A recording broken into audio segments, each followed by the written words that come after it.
Just a quick question, boys. Ang dami niyong natutunan sa loob ng bahay ni Kuya. Pero ano yung pinakamalaking pagbabago sa inyo, you think?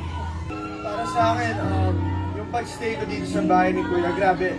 Mas naging tama akong lalaki. Mas na-prove ko sa kanila na kaya kong maging mature at a very young age. And yun yun. Lahat ng mga pinagdaanan ko, lahat ng improvement ko, hindi lang dahil na because it was me on my own. Kung hindi dahil sa mga kasama kong housemates na talaga yung nagpa-enhance lalo ko, lalo singing ko. Marami, Thank you. Salamat. Oo, ramdam na ramdam namin yun. Thank you, Inigo at Lee. Pero syempre, nandito rin ang inyong mga loved ones. Para Touching moment. Lumabas man ang bahay ni Kuya, at least ngayong Pasko, sila naman ang magkakasama. Hindi. moment with their moms. And of course, speaking of